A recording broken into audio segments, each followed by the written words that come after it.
In animation, the Microsoft logo bursts into clear concentric windows. Colorful, rounded fabric squares converge, spiraling upward. Microsoft. Ability Summit, Gen AI for A11y, empowering everyone with generative AI. Ann Taylor, Microsoft. Hello, everyone. Welcome to the session on generative AI. We're so glad that you can join us. My name is Ann Taylor. I'm a blind woman, and I work on the accessibility technical team. Today, my colleagues and I will be sharing with you examples of how we integrate AI into our products at both GitHub and Microsoft. With the use of AI, we're going through the digital transformation more rapidly than we've ever been before.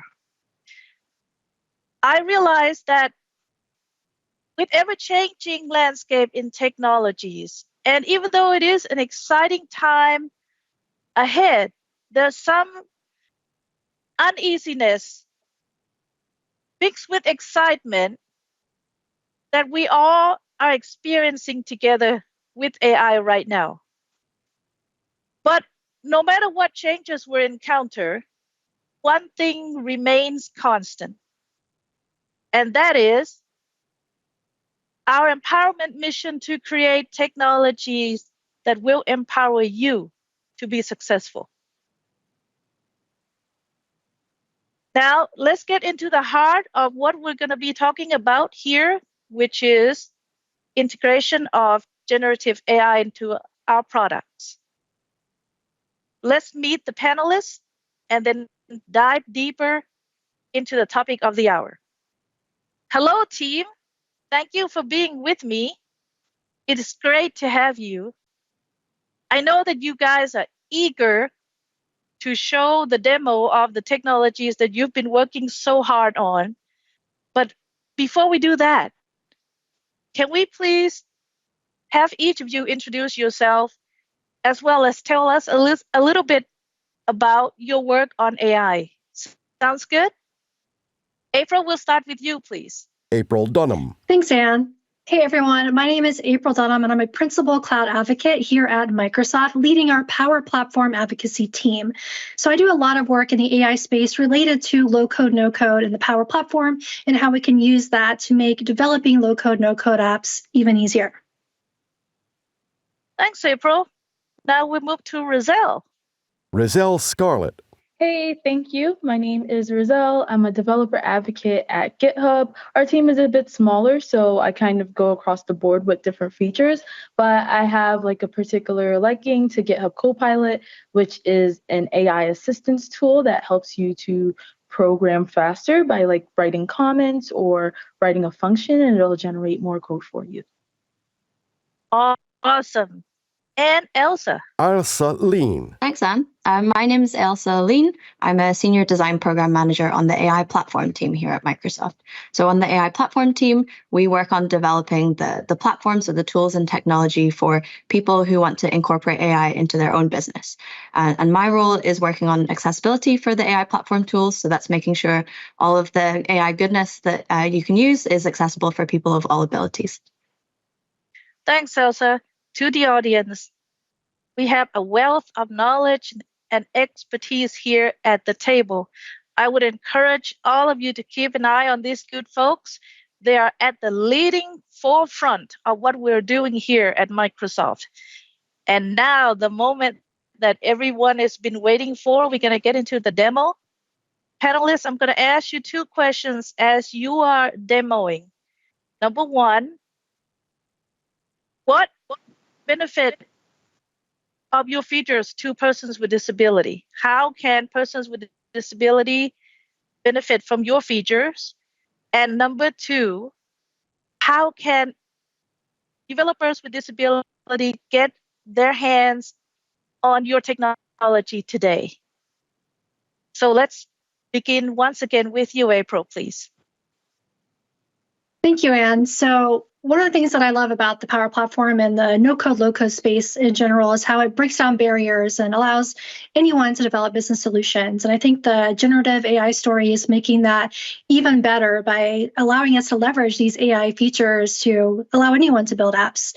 So really, with these tools, anyone, whether you have disabilities or not, it really allows us to more easily develop applications and opens up that possibilities to everyone. So it's great as well with some of the features that we have for people with limited mobility because it's less typing that we have to do, and as well as those with neurodivergence because it reduces cognitive load, a lot of these features that we have. So the things that I'll be showing you today include using generative AI inside of Power Apps for application development with Power Apps Ideas, and inside of Power Automate using a Power Automate Copilot to describe it, to design it, to use natural language. So with that, let's take a look at some of these demos. On a screen, Power Apps. One of the things that I love about the Power Platform in the low-code, no-code space is how it's breaking down barriers and enabling many people, regardless of backgrounds, to develop applications. And generative AI is making this story even better by giving people with and without disabilities the ability to leverage AI to get started building these Power Platform solutions even faster. With tools that I'll be showing you today, like Power Apps Ideas and Describe It to Design It and Power Automate, we can use our natural language to be able to build workflows and write the Power FX code that goes behind our Power Apps solutions. And these features are great for people with limited mobility because it means we have less typing to do, and also for those who are neurodivergent because it reduces cognitive load. So let's take a look at some demos of how these features work, starting with Power Apps Ideas. Power Apps Ideas is a feature of Power Apps Canvas applications. So what I have open here is a Power Apps Canvas application that I'm using to manage my event. I have the agenda screen open of this application that I've been developing. And on this screen, I have a date picker where I can select the date for the sessions that I want to see.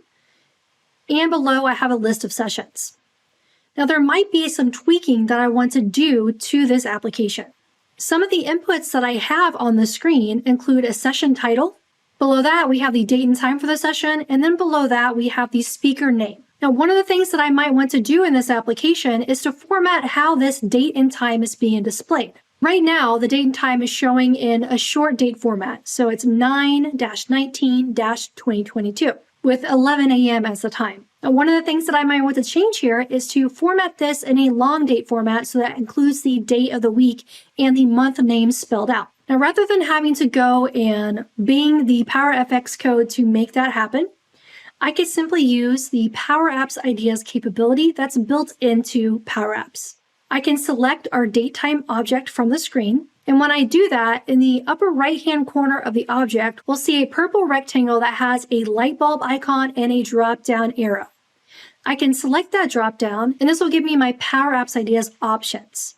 We have two options that display here. We can do conditional formatting, or below that, we can do text formatting. So conditional formatting would be if we want to dynamically show and hide an object on the screen. And then text formatting would be what we're wanting to do here by changing the way that this date time text is displayed. So I'm going to select this text formatting option, and that will pop up a panel on the right-hand side here. That's our Power Apps Ideas panel. Now this is using a format by example AI capability. So what it's showing is it has a field here on the left that says current format and is pulling in that date time with that short format that we talked about. On the right-hand side, we have a text input where we can put our desired formatting. And when I click on that input, you'll notice that a drop-down pops up with a list of different options of how we might want to format this date. One option would be just to have the date only in that short format without the time. But if I look at the last option in this list, it says Monday, September 19th, 2022, 11 a.m. And that's exactly how I want this date time to be displayed. So I can simply select that option. And as soon as I do that, there's a panel that pops open below that says, here are some ideas. And it actually has produced a Power FX formula for me that I can click on this copy icon to the right of the formula and put that directly in my formula bar to apply it to this field. So I'll select this copy button next to that formula on the right-hand side of the screen. And then at the bottom left of this ideas panel, we'll click apply. Now, as soon as I do that, we'll see a green bar that says expression applied to my field. So now I can click the X to close out of this ideas panel, And now for every item here in this list, the date has updated accordingly with the formatting that we told it we want. So that's just one example of how we can use generative AI inside of Power Apps to speed up our development. Another area in the Power Platform that we see generative AI being used to help us build solutions faster is in Power Automate. I have Power Automate open here, and if we go to the left-hand side of the navigation, we have an option that says Create. This is where we can author new workflows inside of Power Automate. On the screen, we have several different options for how we can kick off and create flows inside of Power Automate. And one of the options that we have here in the middle is called Describe It to Design It. This is giving us a way to describe the flow that we want, and AI can build it for us. So instead of having to know the ins and outs of Power Automate and what connectors there are to the various services that we might need to automate and the whole concept of expressions and how to do complex logic, we can simply use this option here of Describe It to Design It to use natural language and tell Power Automate what we want it to do and have it build a workflow for us.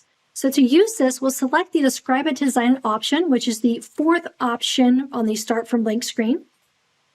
And we'll be taken to a screen where it gives us a text input box at the top where we'll type that natural language of what we want to automate. So it says, describe your flow in everyday words. So maybe some of my colleagues and even myself are forgetting to enter in their time in our time application at the end of every week. And to try to help with that, I want to send a reminder inside of our Microsoft Teams channel that we use to remind everyone to submit their time. So I'm going to use this text input here to describe in natural language that process. So I'll start typing send in automatic. And as you start typing, you might get a list of suggestions that pop up below the text input box.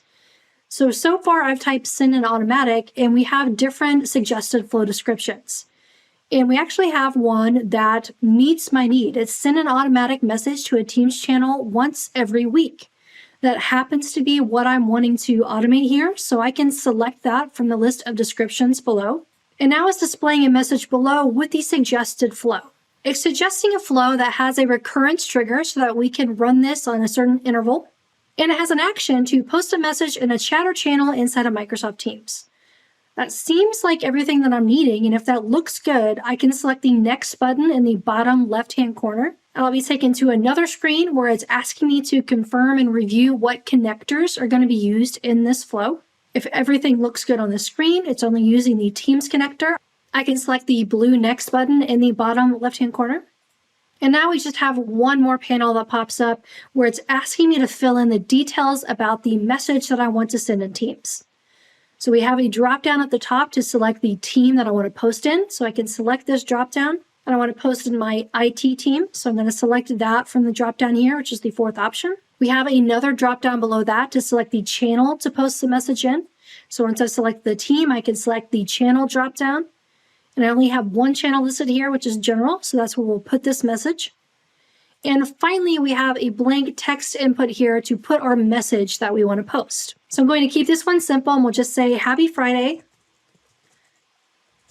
Don't forget to fill out those timesheets. Now we'll just select the blue Create a Flow button in the bottom left-hand corner, and that will go through and create the flow for us based off of that natural language that we typed in. And it's really as easy as that. Our flow is done, and it's ready to use. Now, one of the things that I love about Power Automate is it has built-in testing. So we're here on the edit screen of the flow, and in the top right-hand corner, we have a cylinder icon that says test, so we can select that. And we have two options that pop up here on this right-hand panel, manually or automatically. We can select the manually option, and on the bottom left-hand corner of this pop-up panel, we can select the blue test button. Now another screen pops up just confirming to run the flow, so we can select the blue run flow button in the bottom left-hand corner of this right-hand pop-up. And that will go and kick off the flow. So there's another pop-up here. We can select done. And that's actually going to go run through the flow. And we'll know that it's successful because it will give us a green banner that pops up here that says your flow ran successfully. And now here in another screen, I have my general channel of my IT team open, and I can see that there's a message there that says, Happy Friday, don't forget to fill out your timesheets, which means our flow worked. And there's even more that we can do with this generative AI stuff inside of Power Automate. In addition to what we just walked through here with building a flow based off of natural language, we have that Power Apps ideas like capability to format by example for writing expressions. And both of these options that I just walked you through for Power Apps Ideas and these Power Automate AI capabilities are available in the product today, so you should be able to try it out. Now, if you don't have access to the Power Platform and you want to try out these capabilities, you can sign up for a free Power Platform developer plan to give these a test. You can go to aka.ms/Power Apps Dev Plan to sign up for that plan and give it a try. Back to you, Anne. Wow, April, exciting technology that we're witnessing here. So, Roselle, let's hear from you. Awesome, thank you.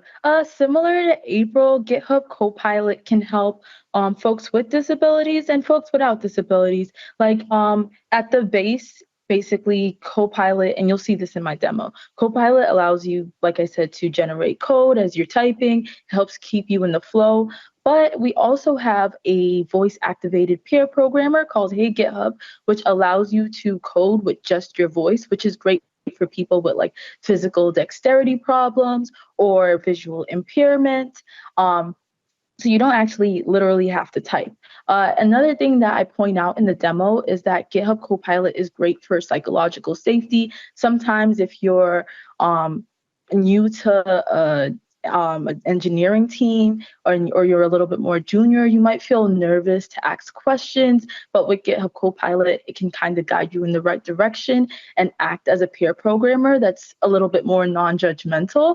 And another thing as well is that it's great if maybe you have a little bit more anxiety or ADHD, where you might struggle to stay focused on code, and it keeps you in the flow. On a screen. GitHub Copilot has helped redefine productivity for millions of developers by introducing them to the magic of AI assistance. Copilot is a cloud-based artificial intelligence tool developed by GitHub and OpenAI to assist users of Visual Studio Code, NeoVim, and JetBrains by suggesting lines of code and whole functions instantly. With Copilot, you can write a regular expression or interact with an API for the first time without leaving your editor. We've learned so much about how GitHub Copilot boosts developer productivity by running a research group with 95 developers and tasking them with building an HTTP server. We split them into two groups, and the group that used Copilot happened to be 55% faster than the group that didn't. Here's an example of GitHub Copilot in action. Instead of searching the web for a complicated irregular expression, I can simply type a comment that describes what I need and let Copilot do the rest. In this example, I type a comment in Visual Studio Code that says, regex to validate a phone number. And on the next line, Copilot generates a function to validate a phone number.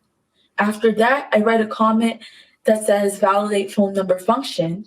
And what Copilot does is it calls the validate phone number function with a few valid and invalid phone numbers to ensure that it works. When I first learned about GitHub Copilot, I thought, oh, cool, autocomplete for code. But as I've started using it, it's become much more than that. Beyond productivity, GitHub Copilot helps provide me with psychological safety. Psychological safety refers to the belief that you can speak up, ask questions, make mistakes, and contribute without the fear of punishment or humiliation. When employees feel safe to learn, ask questions, contribute, and lead, it boosts the team's and individuals' overall confidence, morale, and performance. Unfortunately, the reality is psychological safety is not always common at work, especially in the tech industry, especially for minorities. I'm a minority in this industry. I'm a young Black immigrant woman with a non-traditional career path as a developer. I don't see a lot of people that look like me in my field. I'm passionate about coding, but my first 2 years working as a software engineer were stressful. After I graduated from a coding bootcamp, I excitedly landed my first software engineering role. But my excitement gradually transformed into anxiety. Asking my teammates for help often led to them questioning my abilities, saying things like, I thought you would already know this, or one day you'll learn how to think like a software engineer, or I know you're trying to prove yourself as a minority, which led to a lot of self doubt and imposter syndrome. I became so anxious, it took me hours just to open Visual Studio Code. At first, I stuck with it and got to build cool products and features like a language translation tool that allowed folks to communicate in their native languages. But I eventually quit software engineering for a few months because I believed I didn't know how to code. But now, GitHub Copilot restored my love for coding. While I still ask my teammates questions like any collaborative engineer would, I have more reassurance from GitHub Copilot that I'm going in the right direction. It provides me with multiple suggestions and ideas when I'm using a new tool or API for the first time, and I'm not really sure which direction I should take. Let's check out this example. Here, I have a file called action.yaml opened in Visual Studio Code. I start to write an action workflow. I've defined the name of the workflow as invitation label, and I've specified it that it will trigger when issues are labeled. But I'm not sure what to write for the steps of each job. Copilot gives me a suggestion, but I don't really like it. I can use the arrow to look at various suggestions, or I can click Open in GitHub Copilot to see all the possible suggestions it would give me. I like this particular suggestion. It's the third suggestion, so I press Accept Solution, and it gets added to my file. If I'm new to a code base and I'm not sure what a snippet of code is doing, I can use the Explain feature in Copilot Labs to give me more context. In this example, I have a file called createenv.js. It has 17 lines. I highlight the entire file and click Explain in the Copilot Labs extension. It tells me that the code is searching for an environment variable called next.secret, and if that value doesn't exist, it generates the value. I can also use the Translate feature so I can read code in a programming language that I'm most familiar with. Let's see how that works. In this example, I highlight a binary search algorithm written in JavaScript. I click the Copilot Labs Translate feature, and it translates the JavaScript code into Python code. Once I press Ask Copilot. And there it is. It's in Python code for me. One of my favorite features of GitHub Copilot is that it can understand other spoken languages beyond English. This is helpful for developers of all backgrounds because programming languages are based on American English. Forgetting the correct spelling and syntax can often result in typos, unexpected errors, and lost time. With GitHub Copilot, you can write a comment in your native language and it can generate the code for you. In this demo, I write a comment in Spanish in a Python file that translates to write a rock, paper, scissors game. Then I write a comment in Spanish that translates to import the random module.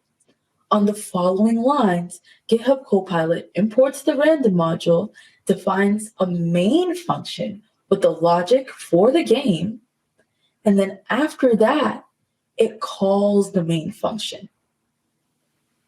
So essentially, I call it, then I run this in my terminal, and now I'm able to play the game. So let's type Python 3, and I type the name of the file, and it says enter 1 for rock, 2 for paper, and 3 for scissors.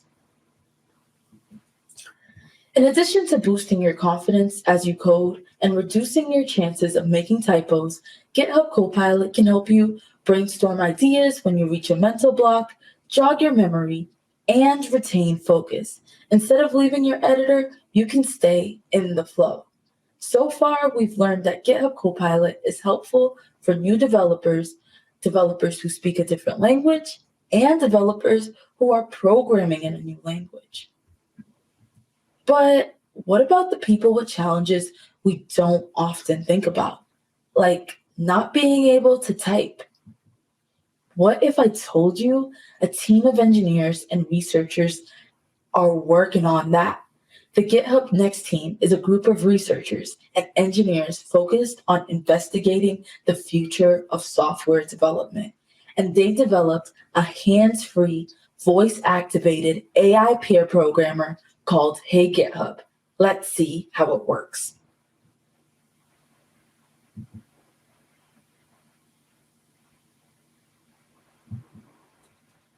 I'm running a Next.js app locally on my computer. It's opened in Chrome and it has absolutely no contents except for a black background. I want to add some stuff to it, so I'm going to give the voice-activated AI peer programmer a few commands in Visual Studio Code. So let's switch over to Visual Studio Code now, and I'm going to give it the commands. Hey GitHub, render an H1 tag with the words, "What's up world?"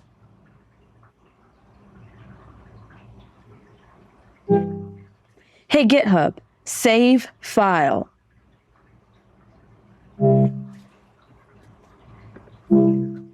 All right, so it's added a div and then an H1 tag and another div. So the H1 tag is nested inside of the div. And let's see the results. So I'll switch over to my browser, and here we can see in the top left-hand corner, it says "What's up world" in really big letters, and the letters are white with a black background. So looks like it works. A QR code. And this is just the beginning.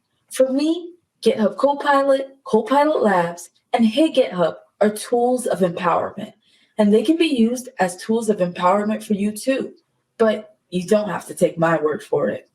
You can learn more about the innovative ways the GitHub Next team is using AI to empower developers at githubnext.com.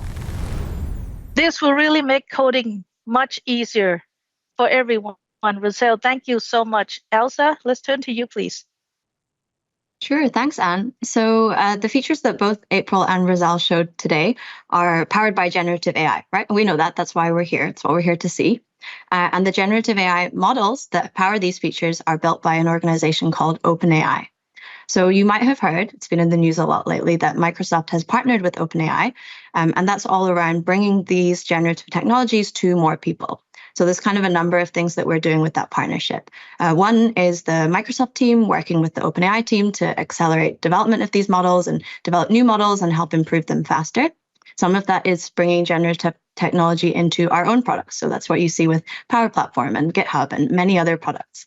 The third part is helping bring these OpenAI technologies to more organizations, right? Like it's not just Microsoft that wants to use these amazing technologies. We also want many other organizations, businesses, and people to use them. So what I want to show here today is something pretty exciting called Azure OpenAI Service. Since January, this has been generally available, so organizations can use the OpenAI models, so these large language pre-trained generative models that you know and love, right? So we're talking about GPT-3 for natural language generation, Codex for code generation, and DALL-E for image generation, using these, but with kind of all of that Microsoft Azure assured, like enterprise grade scalability, security. We're building on responsible AI checks on top of that. So that's very exciting. And that's what I'm here to show you today. Now, Anne asked for all of us on the panel to tell you why this is relevant to people with disabilities. And I'm really pleased to say that everything I'm going to show you today with Azure OpenAI was built accessible from day one. And that's really, really important to me and my team that are building the AI platform. You know, we're building these tools that will and are already transforming our society. And it's so important that people with disabilities are not just able to use the tools, but, you know, are part of the innovation of building and leveraging these technologies and changing our society. We've already seen, with Seeing AI and captions that have been in Teams for a while and most recently Windows, people with disabilities are the ones that can drive that innovation because they know best what these technologies can be used for to benefit the disability community. So today I'm going to show you Azure OpenAI Studio, and just remember all of this was accessible from day one. On a screen. So here is the Azure OpenAI Studio. You can use this studio to explore the different capabilities of OpenAI's models. So if I'm a developer or a product builder, I can check out what these models are capable of, play around, and ultimately incorporate them into my app or product in code. So you can see here there's a number of cards with preloaded examples. So summarize text, classify text, natural language to SQL, or generate new product names. These are all examples of things that OpenAI's GPT model can help with. If I know I'm interested in one of these particular scenarios, I can click on the example and check it out. So for now, I'd love to look into text summarization. This is really helpful for people of all different abilities. For example, helping people learn and understand content in simpler ways, or summarizing for people who may find it difficult to focus on a long piece of text. So I can check that out now. If I click on summarize text, here you can see a preloaded example of a prompt that you can give to GPT and all of the different recommended settings for text summarization. So here there's a prompt which is a little bit of text about a neutron star, and you can see the sample response. But we'll play around with this in the playground. So here you can see an example of the code, but crucially, I can open this example in the playground and literally play around with it and see what the summarization is capable of. So here we can see the same piece of text. It's a fairly dense and scientific explanation of a neutron star. And then here the example has added an additional prompt at the end, which says TLDR, which stands for the internet acronym, too long didn't read. So if I just hit generate based on all of these settings, I'll generate a shorter and simpler explanation. So that's pretty good. It says a neutron star is the collapsed core of a supermassive star. These incredibly dense objects are incredibly fascinating due to their strange properties and their potential for phenomena such as extreme gravitational forces and a strong magnetic field. This is pretty good, much simpler, easier for everyone to understand. I don't need to in this case, but I could always regenerate the summary by changing the prompt. So instead of TLDR, I could write something like summarize this text for someone with the reading level of an 8-year-old to see if that helps for my particular scenario for my application. So as you can see, text summarization is pretty exciting, pretty useful for different learning scenarios and people with different neurodiversities. Another relevant application for summarization is meetings. So imagine if I was working on like a meeting product or some kind of productivity solution, I could take all of this out and paste in a transcript from a meeting. So a long transcript showing kind of the conversation between Alice and Bob and a few other characters about upcoming product launch.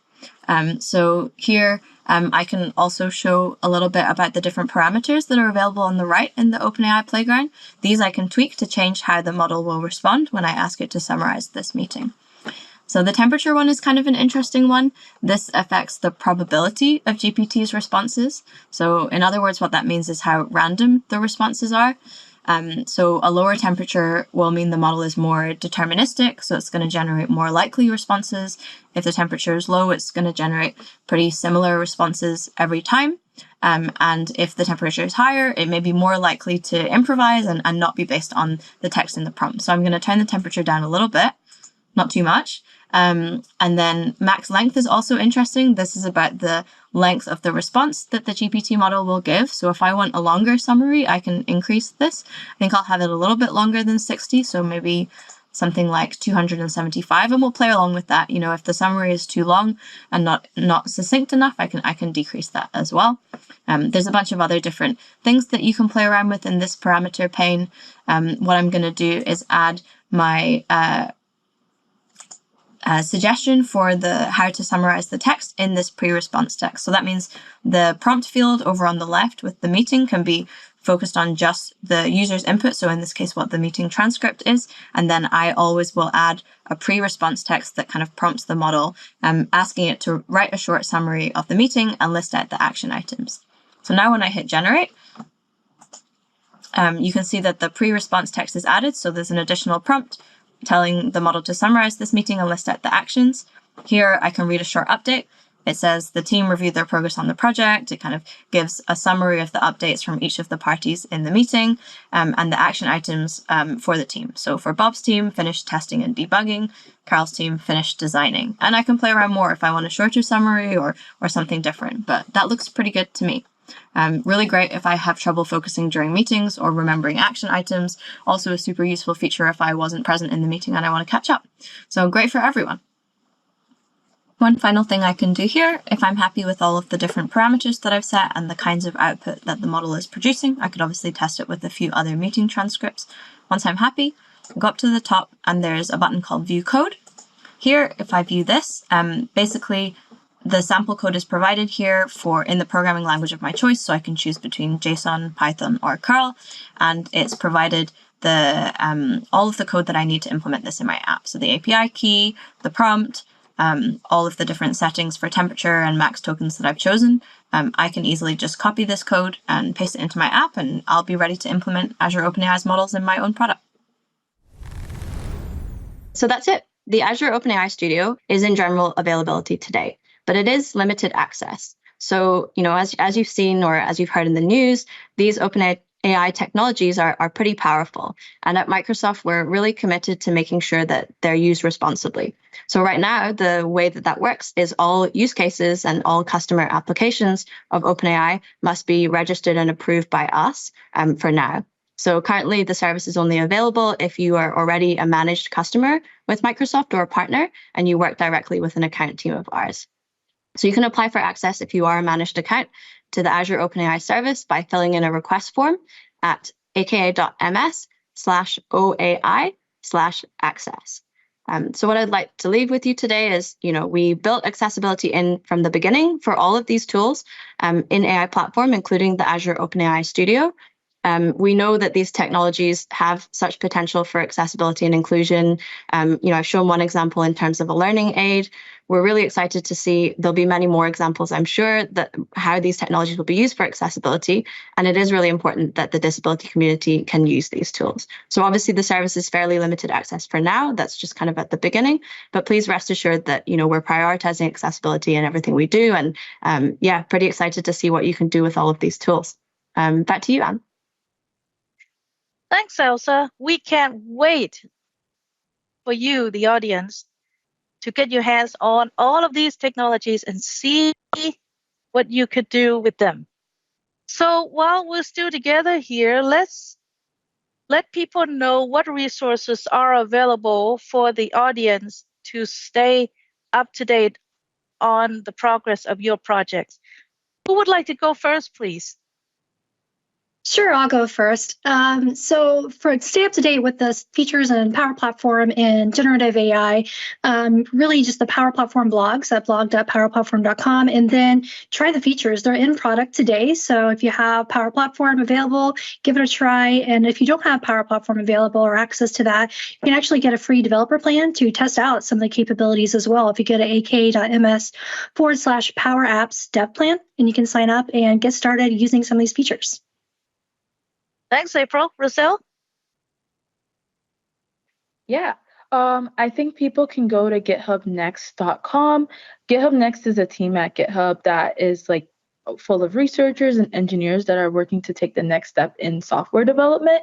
Right now, they're making a lot of cool experiments and work in progress for GitHub Copilot. For example, we have the option to have GitHub Copilot within our terminal or through your pull request. And they're doing more work on making Hey GitHub better for people with disabilities. So I would definitely check out that website. Awesome. Elsa? Thanks, Anne. Yeah, so as I mentioned, the Azure OpenAI service is generally available right now, but limited access. So if you are part of a managed Microsoft account and you want to check out these tools, please fill in the access tool at aka.ms/OAI/access. Otherwise, you'll be hearing plenty of OpenAI news coming out of Microsoft. So just keep track on all of your regular Microsoft channels, follow Azure, and I'm looking forward to being able to share more with you soon. Right on. Thank you, Elsa. I really hate to bring this session to a close. I know we're having fun here, but those of you who know me, there's always call to actions at the end. So here we go. 3 things that I would like for you to consider doing. Keep watching the space. Stay engaged. If you have technology in your hands, keep providing us feedback. At Microsoft, we believe in co-creation. The technology that will work for everyone means everyone has a seat at the table. So we would like to invite all of you to take advantage of the opportunity ahead. And together, let's create technology that will empower everyone on the planet to achieve more. Thanks a lot for being here with us. More to come next year. Panelists smile. Microsoft. Thank you for participating. There's more to experience. Explore other content experiences in the top navigation bar. In animation, an L-shaped curve of rounded fabric squares undulates softly.